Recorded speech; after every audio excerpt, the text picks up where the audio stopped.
Assalamualaikum warahmatullahi wabarakatuh. Jumpa lagi bersama saya dengan Aing Lee di video tutorial Cakar Media.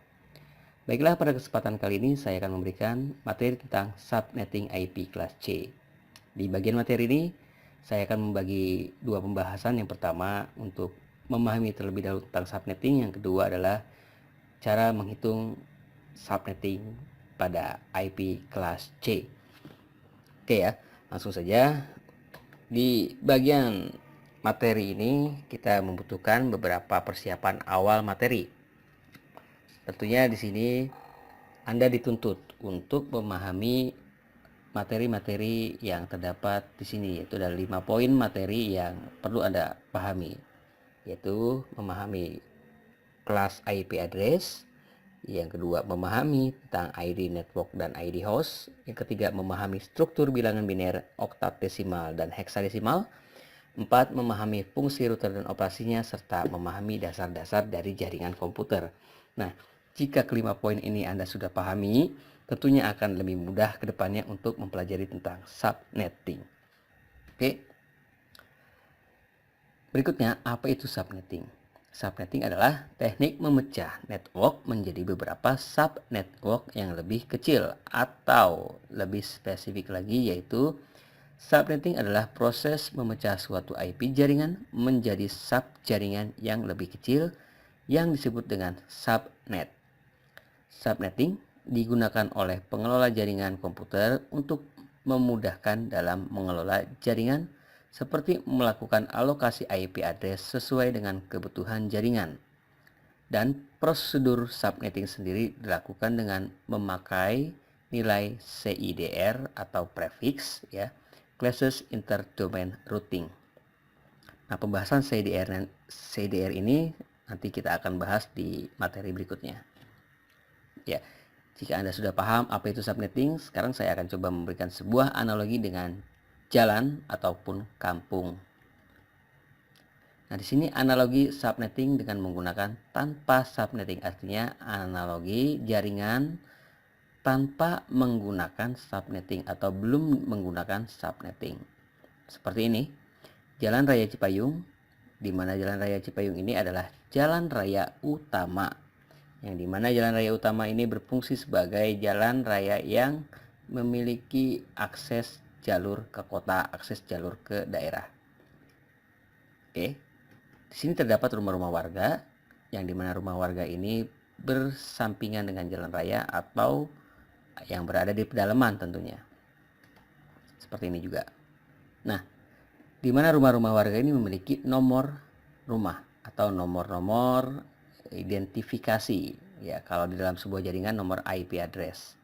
Nah, jika Anda lihat di gambar ini, maka akan terlihat seperti yang atau seperti rumah yang tidak terstruktur dengan rapih gitu ya. Jadi berantakan sekali. Jadi bagaimana cara mengatasi ini? Untuk mengatasi hal ini maka diperlukan sebuah subnetting ya. Nah, tentunya jika rumah-rumah ini bertambah banyak, maka akan lebih sumpek, lebih padat, lebih tidak tertata. Jadi, untuk mengakses jalan raya ini maka dibutuhkan sebuah subnetting. Nah, kalau rumahnya banyak, penduduknya banyak, ya, warganya banyak, jadi kalau tumpah ke jalan raya semuanya maka sangat padat lah di sini ya tentunya.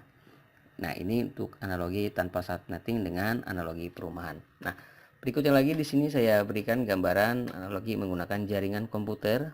Misalkan di sini terdapat sebuah jaringan komputer LAN yang dimana satu akses jaringan memiliki number 19.21681.0. Ini adalah jaringan utamanya dan ini adalah hostnya atau klien-kliennya.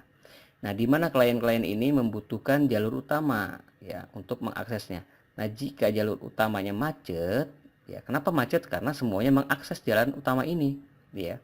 Nah, jika semuanya tumpah ke akses ini, maka akan terjadi kemacetan data, ya. Nah, untuk mengatasi hal ini maka dibutuhkan sebuah subnetting. Nah, berikutnya lagi ada analogi subnetting. Nah, seperti gambar yang sebelumnya itu tidak tertata dengan rapi, tapi sekarang kita lihat di sini sudah tertata rapi dengan menggunakan teknik subnetting, yang dimana setiap blok atau setiap gang memiliki RW. Seperti ini. Jadi setiap RW bertanggung jawab atas warganya di bidangnya masing-masing. Misalkan RW 1 ya bertanggung jawab di atas warga RW 1. RW 2 ya bertanggung jawab di atas warga RW 2. Seperti itu. Dan gang-gang ini disebut sebagai jalur subnya atau subnetnya atau gang. Nah, ini yang disebut sebagai subnet ini gang nih. Jadi gang-gang ini adalah subnetnya. Gitu ya. Dan broadcastnya itu yang disebut sebagai RW-nya. Jadi broadcast itu RW-nya. Apa sih fungsinya? Fungsinya adalah untuk menginformasikan ke warga. RW ini menginformasikan ke warga. Berikutnya, analogi subnetting berdasarkan jaringan atau pola jaringan. Di sini Anda bisa lihat ada jaringan A dengan alamat ini dan alamat ini. Nah, di sini adalah subnetnya. Jadi lingkungan jaringan A, maka dia tidak akan mencampur adukan lingkungan jaringan C. Jadi dia tertata, ya, tertata rapih di sini.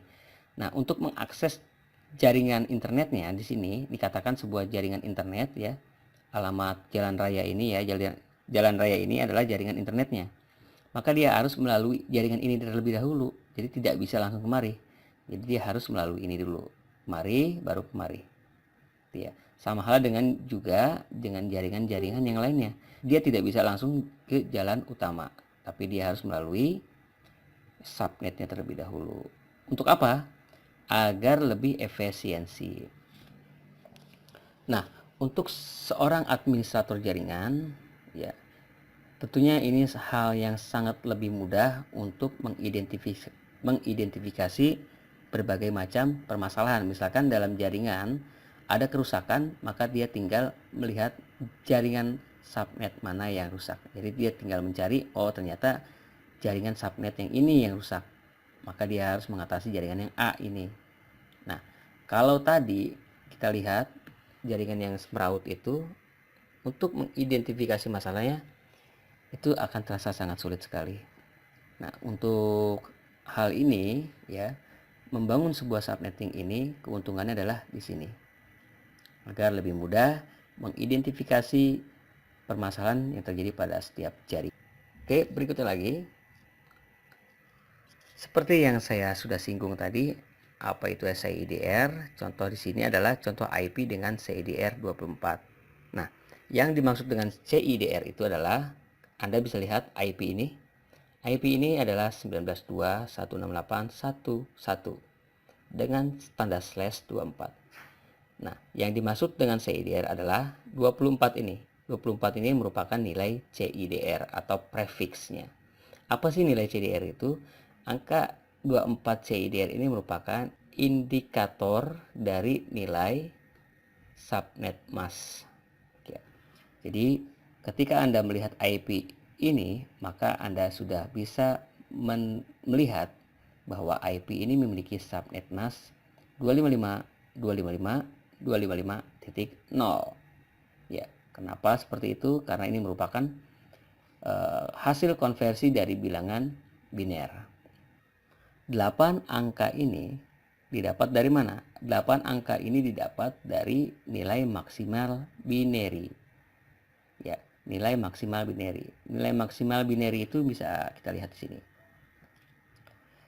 Di sini ada nilai maksimal itu sebanyak 8 digit. Karena dalam perhitungan sistem komputer, binary untuk ini adalah 8 digit dan memiliki 4 oktat.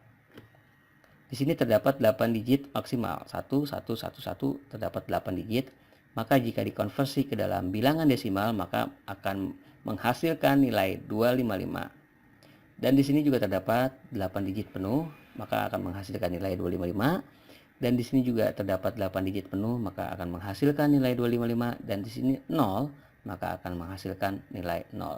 Maka dapat dikatakan bahwa nilai dari CIDR 24 adalah 255.255.255.0 ya.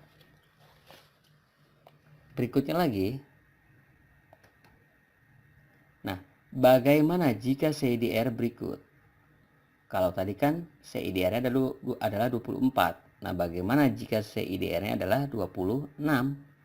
Berapakah nilai net mass-nya? Nah, untuk menghitungnya ya. Untuk menghitung ini kita membutuhkan sebuah perhitungan tabel yang lebih mudah. Saya akan coba buka tabelnya menggunakan Microsoft Excel seperti ini. Di atas di tabel ini kita sudah ketahui bahwa net mass default kelas C adalah 255, 255, 255, 0 net massnya, dan memiliki binary digital 118 ini ya, dan di sini 0, maka akan menghasilkan nilai maksimal 24. Jika ditotalkan 8 dikali 3 maka hasilnya ada 24, maka akan menghasilkan CIDR 24 di sini. Saya akan tebalkan ya. Berikutnya lagi, netmask custom kelas C. Saya buat sebuah netmask custom dengan CDR 26. Bagaimana cara menghitungnya? Cara menghitungnya untuk menentukan jumlah netmask yang di terakhir ini berapa kira-kira ya. Tinggal kita menambahkan 2 digit di sini. Karena di sini kan 24, lalu kita tambahkan 2, berarti 26 di sini ya. Nah, lalu ini yang jadi pertanyaan, berapa nilainya ini? Nah, untuk menentukan ini kita membutuhkan sebuah tabel konversi. Ya, tabel konversi ini dihitung dari perhitungan kelipatan setiap angka yang ada di sini. Misalkan 1 ya, 1 tambah 1 2, 2 4, tambah 4 8, 8 tambah 8 16 dan seterusnya sampai 8 digit di sini ya. Oke, saya akan masukkan dari kanan dari kiri ya. Nah, jadi pertanyaan ini, kenapa harus dari kiri ya angka satunya? Kenapa harus dari kiri? Sebenarnya nggak jadi masalah ya. Mau dari kiri atau dari kanan nggak jadi masalah. Yang penting nanti untuk meletakkan angka binary itu sesuai, gitu ya. Maka saya akan meletakkan angka binary yang pertama di sini. Karena saya akan kaitkan angka binary yang ini yang terakhir ya. Ada 2 angka biner, yaitu 1 1. Nah, di sini saya masukkan 0, 1 0 0 0 0 0. Ada berapa digit? 1 2 3 4 5 6 7 8 ya. Maaf saya perbesar. Nah, di sini ada 8 digit. Yang pertama 11000, maka saya akan isi di sini 1, di sini 1, dan di sini 0 0 0 0 0 dan 0. Nah, untuk mencari nilai dari CIDR-nya adalah di sini ya. Di angka 1 ini terisi angka 128 dan di angka 1 ini terisi angka 64 dan di angka ini terisi angka 32. Nah, jadi ada nilai true jika di angka 128 memiliki nilai 1, maka nanti akan dijumlahkan. Misalkan saya akan jumlahkan 128 ditambah 64. Kenapa hanya 2 yang ditambahkan? Karena berisi nilai 1 dan sisanya nggak memiliki nilai 1, maka diabaikan saja. Jadi saya akan jumlahkan nilai yang berisi nilai true saja atau nilai 1. Maka saya akan jumlahkan, maka akan terdapat nilai 192. Nah, kesimpulannya jadi di sini kita didapatkan bahwa nilai CIDR dari custom CIDR 26 adalah netmasknya 19.2. Nah, jadi ini hasilnya gitu ya. Nah, ini yang dimaksud dengan CIDR 26 dengan netmasknya adalah 192. Gitu ya, kira-kira seperti ini. Kita kembali ke materi. Di pertanyaan ini bagaimana jika CIDR berikut? Nah, berapa kan nilai netmasknya? Tadi sudah kita hitung. Jadi nilai netmasknya adalah 192. Kira-kira seperti itu. Dan ini nilai binernya ya. Binernya sama seperti yang tadi. Nah, saya rasa di sini sudah paham. Ya, kalau sudah paham kita lanjut ke slide berikutnya. Lalu apa manfaat subnetting? Ya, manfaatnya adalah yang pertama mengurangi kemacetan data lalu lintas jaringan, ya seperti yang saya sudah gambarkan tadi. Yang kedua, lebih teridentifikasi berdasarkan subnetnya. Ketiga, mengoptimalkan kemampuan jaringan agar lebih efisien, ya artinya ketika ada sebuah permasalahan ataupun apa ya, jadi gampang untuk mengoptimalkannya. Yang keempat, agar lebih mudah memanajemen jaringan. Jadi gampang banget kalau sudah diterapkan subnetting untuk menerapkan manajemen jaringan. Yang berikut lagi, optimasi waktu perputaran data jaringan. Jadi jaringan itu tidak macet ya. Jadi sesuai berdasarkan subnetnya. Yang keenam, manajemen bandwidth data internet. Ya, jika pakai internet, jadi kita bisa manajemen bandwidth berdasarkan kebutuhan jaringan.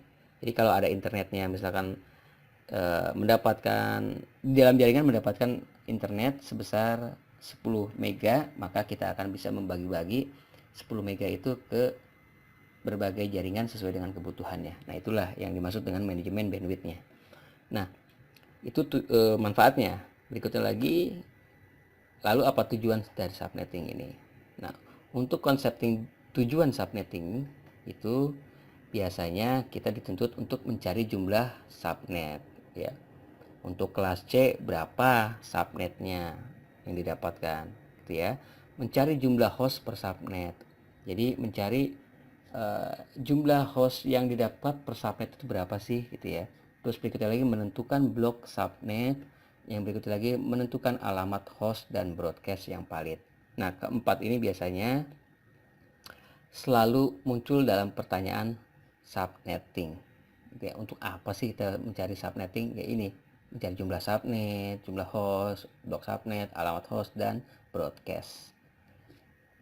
Ya, baiklah, itu saja yang dapat saya sampaikan. Mudah-mudahan ada manfaatnya. Jika masih kurang paham, bisa bertanya di forum. Dan mohon maaf jika banyak kekurangan dari kalimat-kalimat yang saya sampaikan ataupun materi-materi yang saya sajikan. Terima kasih dari saya. Sekian. Wassalamualaikum warahmatullahi wabarakatuh.